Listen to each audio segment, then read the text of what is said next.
महाराष्ट्र विधानसभा निवडणुकीसाठी मतदान पार पाडलं। यानंतर काही एक्झिट पोल समोर आले, पण यापैकी प्रजातंत्र या संस्थेने केलेल्या एक्झिट पोलमध्ये काही महत्त्वाची माहिती समोर आली आहे। त्यांनी 15 महत्त्वाच्या मतदारसंघांचे निकाल जाहीर करून टाकलेत। चला तर पाहूयात कोणाचा होतोय विजय आणि कोणाचा होतोय पराभव। महाराष्ट्रातील सर्वात चर्चेत असणारा मतदारसंघ अर्थात बारामती, जिथे पवार विरुद्ध पवार असा सामना होता। पण या लढाईत काका अजित पवार हे पुतण्या योगेंद्र पवारांवर भारी पडणार असा अंदाज वर्तवण्यात आलाय। काँग्रेसचे प्रदेशाध्यक्ष नाना पटोले हे साकुल येथून पुन्हा एकदा विजयी होतील असा अंदाज आहे।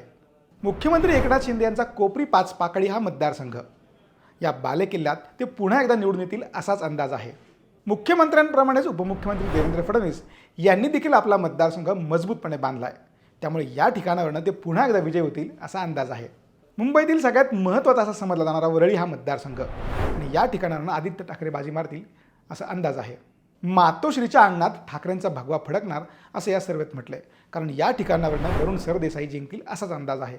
आणि असं जर झालं तर जिशान सिद्दीकी यांना हा मोठा धक्का असू शकतो। महाराष्ट्रातील दुसरा चर्चेत असणारा मतदारसंघ अर्थात दादर माहीम, ज्यामध्ये ठाकरेंचे महेश सावंत हे विजयी होतील असा अंदाज आहे।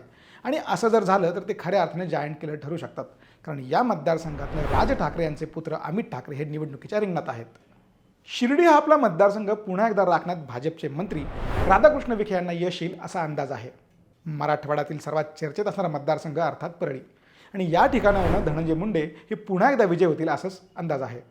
2 निवडणुकांमध्ये पराभव स्वीकारावा लागलेल्या हर्षवर्धन पाटलांना इंदापूर काबीज करण्यात यश येईल असं या सर्वेत म्हटलंय। आणि असं जर झालं तर हा दत्तात्रय भरणेंसाठी मोठा धक्का असू शकतो। आपला पारंपरिक मतदारसंघ राखण्यात छगन भुजबळांना यश येईल असंच दिसतंय। मुंबईतील माणखुर्द शिवाजीनगर मतदारसंघातनं अबू आझमी जिंकू शकतात। खरं तर नवाब मलिक यांनी इथून त्यांना आव्हान दिलं होतं, पण आझमी ही जागा राखतील असा अंदाज आहे। संभाजीनगर येथून राजू शिंदे विजयी होतील असा अंदाज आहे। आणि असं जर झालं तर शिंदे गटाच्या संजय शिरसाट यांना मोठा धक्का बसू शकतो। कुडाळ मतदारसंघातनं वैभव नाईक हे पुन्हा निवडून येतील असाच अंदाज आहे। भूम परांडा मतदारसंघातनं राष्ट्रवादी काँग्रेसचे राहुल मोठे हे मंत्री महोदय तानाजी सावंतांचा पराभव करू शकतात असा अंदाज यावरनं व्यक्त करण्यात आला आहे। तुम्हाला काय वाटतं, अजून कुठल्या मतदारसंघात कोण विजयी होऊ शकतं आम्हाला कमेंट करून नक्की सांगा।